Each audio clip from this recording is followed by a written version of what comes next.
कन्हैया और इसका परिवार एक गरीब तबके से ताल्लुक रखता था, जहाँ खाने का जुगाड़ ही बड़ी मुश्किल से हो पाता था, वरना इन्हें दूसरों के आगे हाथ फैलाना पड़ते थे।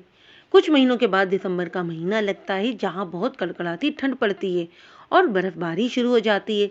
बर्फबारी के कारण आसपास के इलाकों में बर्फ जम जाती है। हर कन्हैया भारी भारी बोरियां उठाकर गोदाम में रख रहा होता है। वो अपनी कमर पर भारी ठंड में सामान लाद कर ट्रक से उठाकर अंदर जाकर रख देता है और घर आकर अपनी पत्नी लाजो से कहता है, अरे लाजो, जरा एक रोटी तो कपड़े में बांध कर ला देना, बहुत दर्द हो रहा है मुझे। अजी क्या हुआ, कहाँ चोट लग गई आपको? देखने में तो सही लग रहे हैं आप। फिर क्या हुआ, कहाँ सिकाई करेंगे आप? अरे भाई, सामान उठाने से कमर में बहुत दर्द हो रहा है, इसलिए कह रहा हूँ कि सिकाई कर दो। अब हीटर तो है नहीं हमारे पास, हम बहुत गरीब जो हैं भाई, हमारे लिए तो बस यही हीटर है।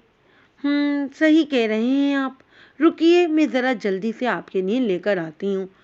लाजो एक गर्म रोटी को कपड़े में बांध कर लाती है और उसकी कमर पर सिकाई शुरू कर देती है, जिसके बाद वो दर्द से चिल्लाने लगता है और उसकी आवाज़ सुनकर उसकी बूढ़ी माँ आ जाती है। अरे बेटा, क्या हुआ तुझे? कोई चोट वोट लग गई है क्या?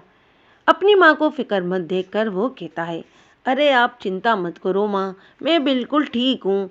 बेटा, तेरी पगार कब आएगी? 1 महीना होने वाला है, बस 2-3 दिन बचे हैं। तू ऐसा करके एडवांस मांग ले। बहुत ज़्यादा ठंड हो रही है, ऐसी झोपड़ी में तो और भी ठंड पड़ रही है। तू इनसे पैसे लाकर थोड़ा सा इस झोपड़ी को मजबूत करा दे और 2-4 कंबल ले आ हम सब के लिए। सर्दी शुरू हो गई है, अब ये इतनी जल्दी नहीं ख़त्म होगी। कैसे दिन कटेंगे? माँ, मैं आपकी बात समझ रहा हूँ, आप चिंता ना करें, मैं कल ही मालिक से बात करता हूँ। अरे कन्हैया जी, आप परेशान मत हो, इसकी बीवी लाजो बोलती है, आप आपके लिए दूसरी रोटी सेक कर लाती हूँ, ये तो ठंडी हो गई है।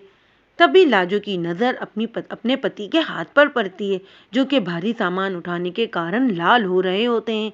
वो तुरंत रसोई में जाती है और गोले का तेल लाकर अपने पति के हाथों पर लगा देती है और फिर कमर की सिकाई भी कर देती है। राशन न होने की वजह से वो गरीब परिवार थोड़े से दाल चावल की खिचड़ी बनाकर आपस में थोड़ा थोड़ा सा खाकर सो जाते हैं, जिसके बाद तेज ठंड और तूफानी हवाओं की वजह से उनकी झोपड़ी का छत उड़ जाता है, जिसके बाद सारी ठंडी हवा और बर्फ उनके झोपड़े में घुस आती है। ठंड बहुत ज़्यादा बढ़ जाने की वजह से सबकी आंख खुल जाती है। तभी लाजू की 7 साल की बेटी इससे कहती है, माँ, मुझे बहुत ठंड लग रही है, मुझे कोई कंबल दे दो, मुझे तो बहुत नींद आ रही है, पर इतनी ठंडक में मैं सो नहीं पा रही हूँ। अपनी बेटी की बात सुनकर सरला दुख से बोलने लगती है, हे भगवान, हम गरीबों पर कितनी ठंड की लहर बरसाएगा तू? हमारे गुसर बसर की छत भी छीन ली है। इस तूफान में मेरी बेटी ठंड से सिकुड़ रही है, अब क्या करूँ मैं? मेरे पास तो कोई और कंबल भी नहीं है। लाजू की बात सुनकर जानकी बोलती है, लाजो बहू, तू ऐसा कर, मेरा कंबल रूही को उड़ा दे, कहीं उसे ठंड की वजह से बुखार ना हो जाए। पर माँ जी, आप भी तो कमज़ोर हैं, आपको भी तो ठंड से बचना ज़रूरी है। बहू के मना करने पर भी जानकी पोती को कंबल उड़ा देती है। अपनी माँ को ठंड से ठठरता हुआ देखकर कन्हैया ठंड ठंडक और बर्फबारी में निकलकर किसी टेले से दो बोरियां उठाकर लाता है और अपनी माँ और पत्नी को उड़ाकर कहता है, आप दोनों ये ओढ़ो, बहुत मोटा है ये, इससे आपको ठंडक नहीं लगेगी। और आपका क्या होगा? लाजो बोलती है, आपको भी तो वैसे ही कमर में चोट लगी है। अरे मेरी चिंता मत करो, ये सज़ा है मेरी। अगर कुछ अच्छा काम करता तो अपने परिवार को इस हाल में नहीं रखता। इस ठिठुरती ठंड में और अपने टूटे फूटे घर में वो परिवार बड़ी दिक्कत के साथ रात काट लेता है। अगले दिन हरिया काम पर जाता है और अपने मालिक से कहता है, सेठ जी, घर में बड़ी दिक्कत आ गई है, आप मुझे थोड़ा सा एडवांस पैसा दे दीजिए और मेरी पगार में से काट लेना। कल रात ठंड का इतना तूफान आया कि झोंपड़ी तस से मस हो गई है। अगर आप पैसे दे देंगे तो मैं अपनी झोंपड़ी को थोड़ा ठीक करवा लूँगा। मेरी झोंपड़ी बहुत ही टूट रही है, मैं इस झोंपड़ी में अपनी माँ और पत्नी को कैसे रखूं? ओ बस कर भई, मुझे अपनी दर्द भरी कहानी सुनाकर पैसे ले लेगा तो तेरी ये सोच गलत है।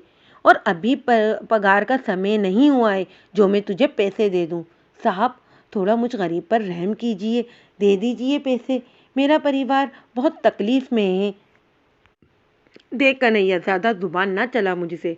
अगर तुझे अभी पैसे चाहिए तो आधी पगार दूंगा, और अगर तुझे पूरी पगार लेना है तो पूरे हफ्ते भर का इंतज़ार कर। ठीक है मालिक, मैं थोड़ा इंतज़ार कर लेता हूँ और अपनी पूरी तनख्वाह लूँगा। पता नहीं इस ठंड में मैं अपने माँ और पत्नी को कहाँ रख पाऊँगा। ये सोचकर कन्हैया घर की ओर चल देता है।